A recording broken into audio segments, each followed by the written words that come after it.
السلام عليكم ورحمة الله وبركاته، أهلا وسهلا بكم في حلقة من برنامج المنتدى مع عمار وسيم وماجد.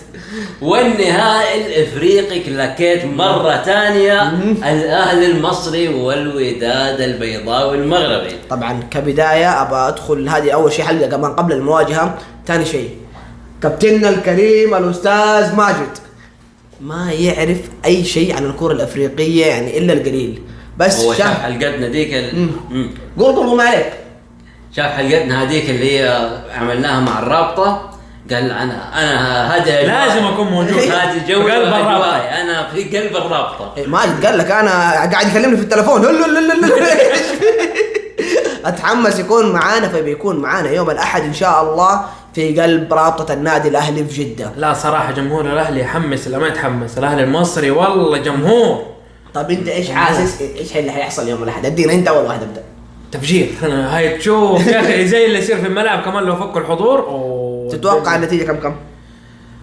والله التوقع صعب، ما اعرف صراحة. انا ما حسألك فنيا بما انك ما انت متابع. يا سلام. فحسألك كده باحساسك كده يعني احساس الاهلي هيفوز انه مباراة في القاهرة في ارضهم جمهوره. طب يا جماعة ترى لو الاهلي لا قدر الله ما فاز هو السبب، اول مباراة يشوفها للاهلي خسارة. لا طيب لما نخش نتكلم بشكل فني شوية، هذا النهائي مقارنة بالنهائي السنة اللي فاتت أسهل للأهلي بكثير. السنة اللي فاتت كان في ظلم مرة كبير للأهلي، إنه مباراة واحدة اتلعبت مباراة واحدة وفي المغرب وما أعلن إلا في نص الموسم، فكان الشيء هذا صعب. فدي مرة ذهاب وإياب، والذهاب في القاهرة، فالأهلي عنده فرصة أكبر إنه هو إن شاء الله يقدم شيء أكتر، بالذات إنه فورم بالضبط، بالذات إنه هو فورم عالية يعني. قل رأيك الآن وبعدين نخش إيش بالتفصيل. شوف أنا بشكل عام ترى أفضل دائما تكون الإياب في أرضي. حلو طبعا مدريدي. شايف كيف؟ لكن ممكن برضو فكرة إنه أنت الذهاب في أرضك الميزة فيها الوحيدة إنه أنت تحاول قد ما تقدر تقفل المباراة من المباراة الأولى من بدري، وساعتها هنا خلاص تقفل الدفاع وتنهي المواجهة. لكن أنا زي ما قلت لك أنا أفضل إن تكون الإياب في أرضي. والمباراة السنة هذه برضو حتكون مرة مي سهلة. احنا شفنا الوداد مع صن داونز، يعني في أرض صن داونز نشف فريق صن داونز وانتهت المباراة 2-2 بالتعادل 2-2 ومن نادي قوي جدا زي صن داونز بالضبط. كان يعني شيء فتاك بصراحة. الوداد يلعب بروح، الوداد قوي جدا بالذات في الكرات العالية وقوي في أرضه. ايوه ويلعب كرات طولية، فانت لازم كنادي الاهلي انك تخلص المباراة من مباراة الذهاب في القاهرة. الوداد في أرضه مرة جامد، عنده جماهير، يعني زي ما تكلمنا عن الأهلي إنه جماهيره مؤثرة جدا في الملعب، كمان الوداد جماهيره مؤثرة جدا في الملعب. عموما أبا كل واحد فيكم يعطيني نسبة في التوقع. يعني أنا بالنسبة لي مثلا أتوقع النهائي هذا بين ذهاب وإياب، ما أتكلم عن مباراة واحدة.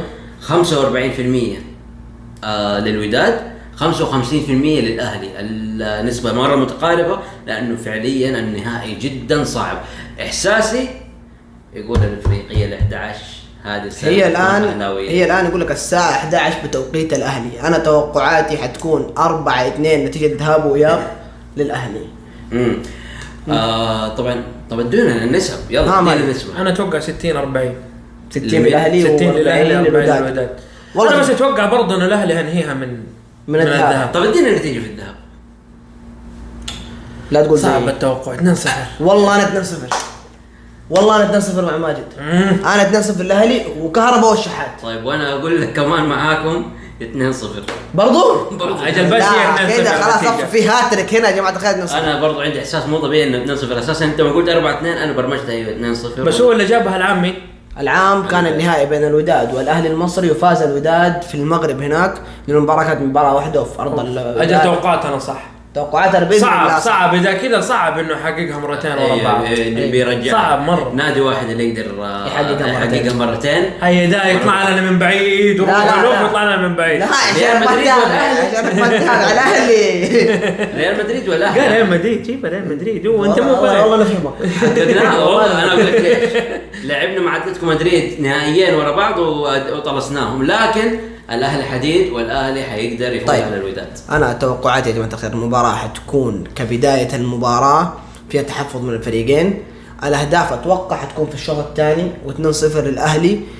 الوداد فريق مقاتل جيد، لكن الاهلي عنده امكانيات عاليه جدا سواء على الاطراف او في نص الملعب، من حمدي فتحي، من عمرو السولية، او في الاطراف عندك شحات وكهرباء وش اسمه اللي يرقص هذا زي تاو بس اهم شيء تاو يكون صح. تاو لو كان مصحصح اللاعب ده عالمي. بس السؤال ولو كان نايم اللاعب ده مو ادمي، هل هيكون مفتوح كامل او اللي وصلني انا الان انه الاتحاد في مصر، الاتحاد المصري قال لك لا ما نبغاه كامل، اتوقع يبغوا 15 و30 الف. الاتحاد الافريقي بقول والله انا عارف انه حيفتحوه كامل. ما انا بقول لك الاتحاد الافريقي طلب انه يكون الملعب مفتوح بالكل.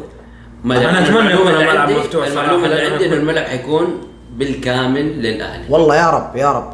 طبعا يا جماعه الخير نبغى دعمكم في هذه الحلقه، حتكون ترى حلقه استثنائيه، حلقه اسطوريه، حلقه مختلفه عن كل الحلقات من الاخر. حتى يعني احنا مخصوص عشان دي الحلقه يا جماعه الخير حنغير لكم حتى معدات عندنا على اساس الحلقه دي تطلع باجمل شكل ان شاء الله. حتكون وسط رابطه النادي الاهلي. انا حديكم حاجه واحده بس هو تقديرا لهذه الحلقه، انا في نفس اليوم عندي سفر وحرجع تاني واصور الحلقه دي عشان النادي الاهلي. هذه بحق. تفضل. هذه بحق. تفضل. هذه الحلقه بالذات لازم تكون اقوى حلقه. طبعا انا ما نتكلم اقوى حلقه في القناه، اقوى حلقه للنادي الاهلي في القناه. ليش؟ انه الاهلي دائما هو اقوى جمهور في القناه، كل شيء. لذلك هذا اقوى حلقه ابغاها. احنا اعلى رقم جبناه في القناه مع الاهلي المصري تقريبا 500,000 بالضبط. نبغى ضعفه، نبغى المليون في الحلقه الجايه باذن الله. طيب يا ماجد كم لايك تبغى الحلقه دي توصل؟ والله انا ديك المره قلت 10,000 وما صارت 10,000. مع الاهلي ما عليك، مع الاهلي ما عليك، مع الاهلي 10,000. لا تبغى 10؟ ابى 10,000. خلاص ان شاء الله جمهور الاهلي يوصلنا ل 10,000 ويفجر ابو اللايكات. وانت وسيم خلاص مع ماجد خلاص 10,000 لايك يا جماعه الخير. الرجال الطيب يبغى يدخل ضمن عائله الاهلي. اول شيء عشان يدخل من ضمن عائله الاهلي يبغى 10,000 وهتلاقونه في وسط الرابطه في القاهره هناك. ايوه في القاهره مو هنا. طيب يا جماعه الخير اتمنى ما تنسون اللايك والشير والسبسكرايب وتفعلوا جرس التنبيهات وتشوفوا فيديوهات الفاتمه، تضيفونا في وسائل التواصل الاجتماعي عشان حالا بالا نبغى نقول لكم سلام.